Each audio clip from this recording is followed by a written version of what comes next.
ओम साईं राम श्रोताओं, आपका दिन मंगलमय हो। साईं कथाएँ में आपका स्वागत है।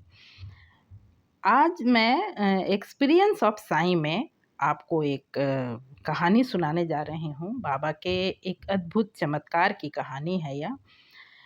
तो यह कहानी लगभग आज से 15 से 18 वर्ष पहले की कहानी है ये। हुआ ये कि बिहार के एक छोटे से गांव में एक परिवार रहता था, जिसमें माता-पिता, उसके बेटे, एक बेटा और उस बेटे का पूरा परिवार, यानी उस बेटे के परिवार में 2 बेटियों के बाद एक छोटा, मतलब 2 बेटियों के बाद एक पुत्र की प्राप्ति उन्हें हुई थी। यानी ये 6-7 लोगों का परिवार था।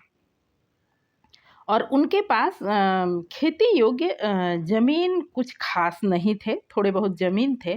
फिर भी पिता पुत्र दोनों मिलकर कुछ ज़मीन बटाई पर लेकर अपना मेहनत मज़दूरी करके उनका परिवार अच्छे तरीके से चल रहा था। कुछ दिनों बाद समय बीता और पिता की मृत्यु हो गई।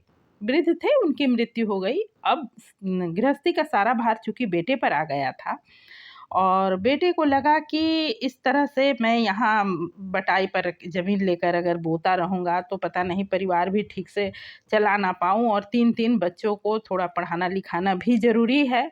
एक पुत्र भी था उन्हें।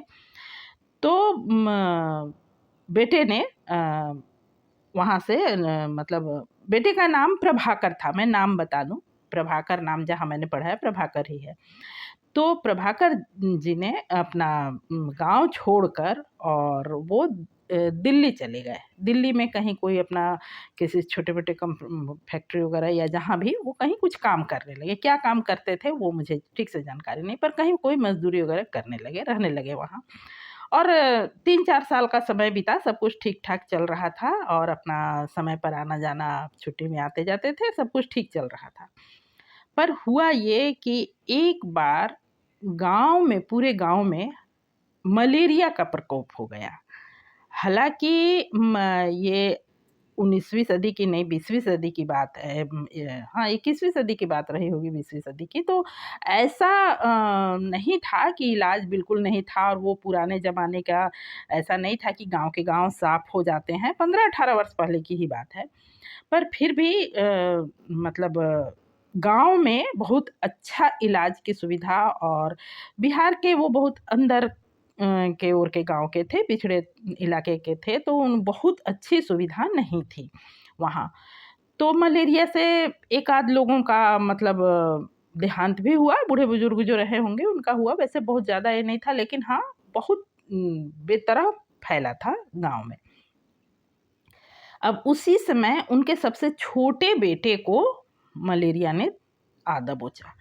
अब ये खबर जब उन्हें मिली तो उनके पास उतने पैसे भी नहीं थे, क्योंकि वो तो पेमेंट उठाकर गाँव भेज दिया करते थे, और पेमेंट होने में जहाँ वो काम करते थे वहाँ से उनकी तनख्वाह मिलने में मात्र 3 दिन बाकी थे। तो उन्होंने सोचा कि चलो 3 दिन रुक जाते हैं, जिस दिन मुझे मिलेगा तनख्वाह मैं उसी दिन गाड़ी पकड़ लूँगा। और तब तक वो बेचारे, जिस तरह से जो होता है इंसान का, दुखी हो तो ईश्वर से प्रार्थना करता ही है। वो अपना जो भी जिस देवता से, जिस भगवान से तकलीफ़ में लोग सभी भगवान के दर खटखटाते हैं, वो अपना वो कर रहे थे, प्रार्थना कर रहे थे। और तब तक उनकी बाबा से कोई परिचय नहीं थी। साईं बाबा के बारे में उन्होंने हल्का-फुल्का सुना होगा, आज के युग में सभी लोग सुने हुए हैं, तो उन्होंने भी सुना होगा। पर वो ऐसे कभी बाबा के मंदिर गए हों, पूजा किए हों, ऐसा कुछ उनके साथ में तब तक नहीं था। हुआ ये कि जिस दिन उनकी तनख्वाह मिलनी थी और उन्होंने गाड़ी का पकड़ने का मन बना रखा था, उससे 1 दिन पहले उनके साथ एक मित्र थे, उनके साथ काम करते होंगे। उनके किसी रिश्तेदार के यहाँ पर, वो लोग साईं भक्त होंगे, उनके यहाँ साईं बाबा के भजन का प्रोग्राम रखा गया था।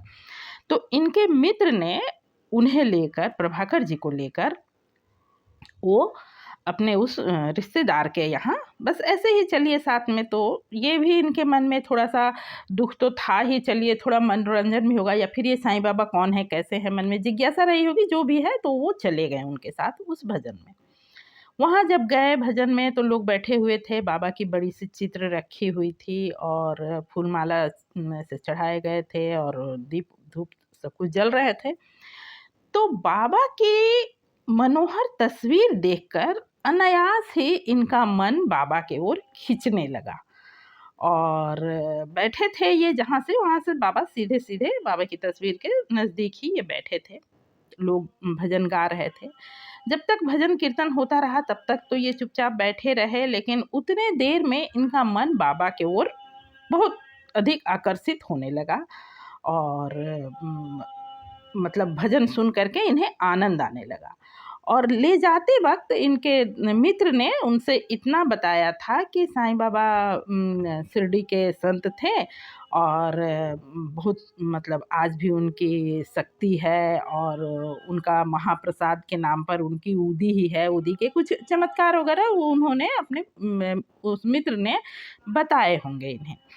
तो ये थोड़ी बहुत इस बात की इन्हें जानकारी हो गई थी कि हाँ, बाबा की उदी से बहुत कुछ होता है, लोग बहुत लाभ उठा सकते हैं।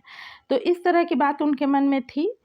अब जब भजन समाप्त हुआ और भीड़ छटी, इन्होंने जहाँ बाबा की तस्वीर रखी थी वहाँ गए और बेहद श्रद्धा भाव से और उन्होंने बाबा को प्रणाम किया। और वहाँ से ऊदी लेकर ये अपने मस्तक पर लगाए और कुछ ऊदी इन्होंने कागज़ की पुड़िया में ले ली वहाँ से।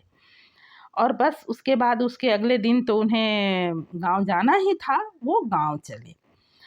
अब इधर श्रोताओं, बाबा की कृपा कहें, बाबा की लीला कहिए कि इधर इनके गांव में बच्चे ने जिस वक्त से ये ऊदी अपने मस्तिष्क पर लगाए थे, उस वक्त से बच्चा बुखार में तो बेसुध पड़ा था, पर बुखार में ही वो बड़बड़ाने लगा कि मुझे बाबा के पास जाना है, मुझे बाबा के पास जाना है। अब गांव में लोगों ने, उनके घर के लोगों ने, गांव के लोगों ने सोचा कि भाई बाबा, बिहार में बाबा, एक बात बता दूं, बिहार में बाबा पिता को नहीं कहते, बाबा कहते हैं दादाजी को, और उस बच्चे की दादाजी की मृत्यु हो गई थी। अब ये शब्द सुनकर घर के लोग सहित गांव के लोगों का भी मत यही था कि संभवतः अब ये बचेगा नहीं, बाबा के पास जाना है कहने का अर्थ उनके ये समझ में आ रहा था कि शायद ये अपने दादाजी के पास जाने की बात कह रहा है और बच्चा अब बिल्कुल नहीं बचेगा। उनके मन में ये भय हो गया और पूरा परिवार बिल्कुल मतलब आप समझ सकते हैं जब मन में ये विश्वास हो जाए कि बच्चा, और वो भी इकलौता बेटा था। 2 बेटी के बाद उन्हें वो बहुत पूजा पाठ से वो पुत्र उन्हें प्राप्त हुआ था। 2 बेटी के बाद बीच में 5-6-7 साल का गैप रहा था, तब उस पुत्र की प्राप्ति हुई थी। तो काफ़ी दुलारा और काफ़ी ये पुत्र था उनका, और वो अब इस स्थिति में था और लगने लगा था कि शायद वो नहीं बचेगा। तो घर के लोग बेहद दुखी थे और उसी समय प्रभाकर जी पहुँचे। जब वो पहुँचे तो देखे सबको बहुत उदास है, उनकी पत्नी तो एकदम बिल्कुल रोने लग गई और पत्नी ने बताया कि मेरा बाबू अब नहीं बचेगा, अब ऐसा है, वैसा है, देखिए हमेशा ये कहता रहता है कि बाबा के पास जाना है, नींद में, बुखार में, बेहोशी में बड़बड़ाता है। इलाज तो हो रहा था पर उसका बुखार उतर कर फिर दोबारा बहुत ज़्यादा ही चढ़ जा रहा था। तो प्रभाकर जी को ये बात बाबा ने ही प्रेरणा दी होगी, उन्हें बिल्कुल समझ में आ गया, वो बिल्कुल भयभीत नहीं हुए और उन्होंने कहा अरे नहीं, वो समय भी उन्होंने बताया कि किस वक्त से बच्चा बोल रहा है, उन्हें ठीक ठीक समझ आया और वो उन्होंने कहा कि नहीं, कुछ नहीं, ये किस बाबा के पास जाने की बात कह रहा है वो मैं समझ रहा हूँ। और उन्होंने ऊदी घोलकर बच्चे को पिलाया, उसके मस्तिष्क पर लगाया और एक छोटी सी तस्वीर जो वो अपने साथ ले गए थे उसे उस बच्चे के सिरहाने रख दिया। श्रोताओं, इतना करने भर से धीरे धीरे उसका ज्वर उतरने लगा और बच्चा 2 दिन के अंदर ही पूर्ण रूप से स्वस्थ हो गया। कमज़ोर था, बिल्कुल कमज़ोर हो गया था बुखार से, पर हाँ, बच्चा 2 दिन में ही बिल्कुल नॉर्मल हो गया।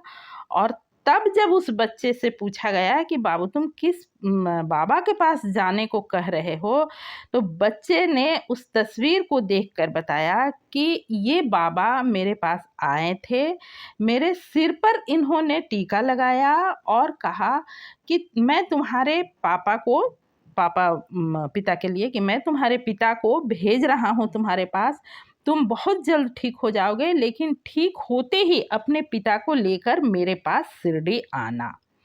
ये शब्द सुनकर उस घर परिवार के सारे लोग बिल्कुल आनंदित हो उठे और सबका मन खुशी से झूम उठा। और हाँ, कुछ दिनों बाद वो अपना संकल्प पूरा किए, बच्चे को लेकर शिरडी गए और उनका परिवार पूरी तरह साईं भक्त हो गया। तो आज के लिए बस इतना ही। मिलती हूँ फिर किसी अगले वीडियो में। इसी तरह की सच्ची कहानियाँ सुनने के लिए आप इस चैनल को सब्सक्राइब करें और यह वीडियो कैसा लगा कमेंट करके भी अवश्य बताएं। पूरी वीडियो सुनने के लिए हार्दिक धन्यवाद। ओम साईं राम।